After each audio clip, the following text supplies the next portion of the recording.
Side decking is for noobs.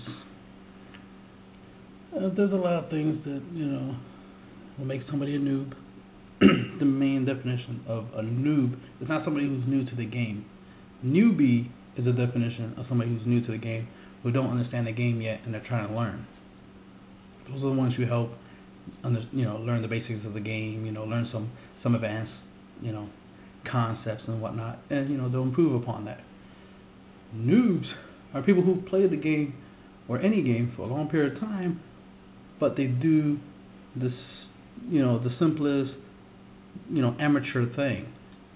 For example, in shooting games, instead of, I just simplified camping, like spawn camping, for example, or using a weapon that kills a lot of people, like a bazooka or an airstrike or something like that. You know what I mean?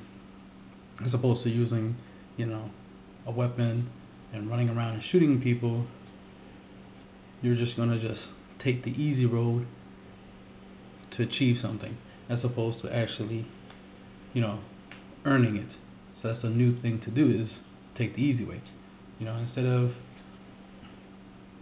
like for example in Yu-Gi-Oh, instead of using, cards just because they have great effects and not many people play them, so not many people will know what the cards do or won't even expect it once you play it, it gives you an advantage. That element of surprise is a power, it's a skill itself. It's an ability you can use. The element of surprise, very useful when you're playing a card game like Yu-Gi-Oh, for example. So, like for example, I play Beton, and then a lot of people don't even know what it does, and it tends to fuck them up because they don't know how to play against it. You know what I mean? Because they're not used to seeing it a lot. So that element of surprise gives me a great advantage over them because I know something they don't know. Side decking is for noobs, for example. You know what I mean? That's what this video is about. Is just, Konami allows you to side deck, even though they shouldn't. This game does not require side decking. Like, it shouldn't have that. That takes away the whole idea of even building a deck in the first place. To even learn the effects of your cards, learning card interactions, rulings, all that stuff. Why do all that when you could just lose the first round? Now you know what your opponent's playing, you know his strengths and weaknesses, and you just change your deck to give you the advantage against them, the unfair advantage. Because your deck is now specifically designed to beat that deck and only that deck, or a deck of that specific design. Let's say the deck is, has the ability to constantly move stuff from play. So then you switch your deck and make it where you stop cards from being removed from play, or you benefit from cards being removed from play. Whatever, you know what I mean? You totally change the deck to try to take advantage of what your opponent's deck is doing. That's a noobish thing to do, because it's the same thing as camping. You know what I mean? Instead of actually, learning how to outmaneuver your opponent and outshoot them and stuff, you're just gonna go stand, go into a tall building and just stand there and just shoot. You know what I mean? Which is a noob thing to do. Which is part of the concept of a noob, is that you're not using no type of skill and taking no effort to actually do something. You wanted to take the thought process, the skill, the learning from your loss. You lost game one, you're supposed to learn from it and bring it on into game two. You're supposed to cite in experience. You're supposed to cite in what you just learned. You just learned how your opponent's deck works. Now you should know how to beat it without having to change your deck. If you have to change your deck, you ain't learned shit. All you did was, now I know what he's running, so let me change my deck completely to beat him. And that is cheating. Side decking is actually cheating, but I want to say side decking is for noobs, because since Konami lets you use it, it's not much I can do, right? To me, it is cheating. That's why I don't do it at all. I don't even need to do it. I win without it. That's the thing. It's like, this is a serious problem if I have to side. If I have to change my deck during the middle of a duel, then I'm a noob. That's the way I look at it. It makes no sense. If I have to change my deck while I'm dueling, then I suck. That's the way I look at it. It's the only way you should look at it. That it really is that way. Think about it. If you watch the anime, for example, and you're a big fan and you follow the anime, they don't fucking side deck. They don't fucking change their deck in the middle of a duel. Unless you want to say, well, in the cartoon they have the little draw trick that they can draw exactly the card they need when they exactly need it. And it's like, yeah, but that's for all entertainment purposes. That's for entertainment purposes. It makes it look all fun and stuff. And supposedly it's magic, so it's not something you can actually do in real life, right? So in real life, you will play with what you got, and you will play fair. So if you build a deck, you're supposed to play with your deck as is. You're not supposed to change it during the course of a duel. That's part of why when you go to a tournament, you have to give them a deck list of your deck.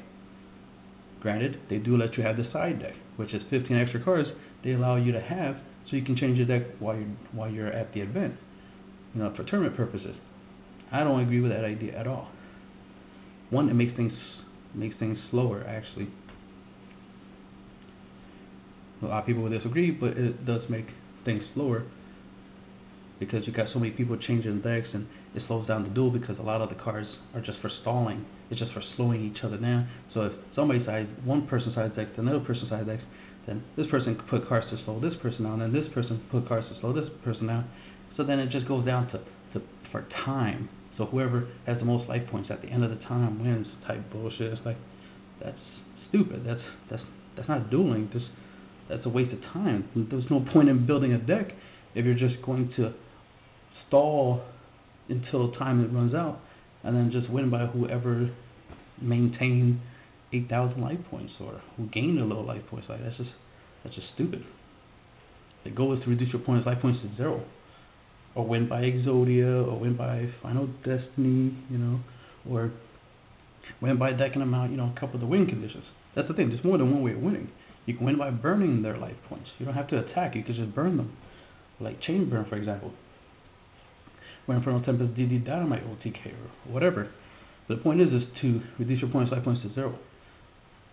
So the whole stopping your opponent completely from being able to run their deck, just because he beat you in the first game, or just because it's like, well, I don't want to lose, so I'm going to just put stuff in my deck so I won't lose before we even duel, which is considered pre-siding, which is, oh, I'm going up against somebody who I know has a Dark World deck. I'm going to put in Shadow in Prison before I even duel him. That's cheating. You were supposed to duel him with your deck as is. You weren't supposed to change your deck prior to dueling them. Supposed to do with your deck as is, the way you wrote it on the freaking deck list. The side deck is supposed to be during the duel, not before the duel. But at the same time, you shouldn't even be doing that anyway. You shouldn't have side decking. But Konami allows it, and that's a flaw in Yu-Gi-Oh! That they allow side decking, even though it's not necessary, nor is it, smart. I don't get it. You shouldn't be side decking. It defeats the purpose of making a deck in the first place. Then of course we get into other stuff like net decking and stuff like that, and the so-called staples. It's like, staple is whatever you make it. Fissure could be a staple. D-spell could be a staple. Trap hole could be a staple. I mean, it's what you want to use and what works for you is a staple. Not what some people say you're supposed to have in every deck, and then other people just dick riding by saying the same thing, and then just endless, people just, being followers instead of leaders. I mean, if you consider yourself a skillful player, a leader, instead of a follower, somebody who innovates and, creates and uses their mind to do stuff, then you'll be the one playing cards that no one's playing and showing how good the cards are, because you're really good at the game. The fact that you could play without even the need of side decking, for example, you don't need it. You already have extra deck now. They gave us synchros and XYZs and more fusions. That's awesome. That already is 15 extra cards you have to play with. 15 cards you can choose from. Based off how your deck works, you can summon any one of these cards from your extra deck. Isn't that enough? Why the hell do you need the ability to change your deck completely, your main deck completely, during a duel? You already went through the trouble of making a deck in the first place. It's supposed to do what it's supposed to do. If you think that your deck ain't strong, then right, it's not strong, and you're supposed to lose. It's wrong when you have a deck you deliberately didn't put no time and effort into making, or you just like, I'm gonna just grab a whole bunch of strong monsters, the generic, spells and traps, MSTs and whatnot, Mirror Force, blah blah blah, throw it all together, but then put all your time and effort into buying cards and trading cards for your sideboard, for your side deck. It's like, alright, these 15 cards I'm taking to a tournament, because I know everybody's going to be playing a specific deck or decks or attributes. I'm going to take specific cards for those decks. But you literally made a deck that's pretty much garbage because you ain't putting no effort into the deck. I've even seen some people who top some events and stuff like that, even say it themselves that, the only reason they won was because of their side deck, not because of their main deck. Clearly their main deck was no good. It was all about their side deck. The side decking helped them. But then there was the reverse. A lot of people didn't do so well because they were side decking. Because they would side deck out certain cards, and then those cards end up not actually being helpful or useful. Or, like for example, they go up against a dark deck, like in Zectus for example, they get the Shadow Imprison, but then their opponent has Twisters, MSTs, stuff like that. Double Cyclone. They were prepared for somebody siding in that type of card, so it was just pointless to side something in when your opponent also sided the outs for it. Well, anyway, I ended with that. Side deckings for noobs. Keep doing it because you like to.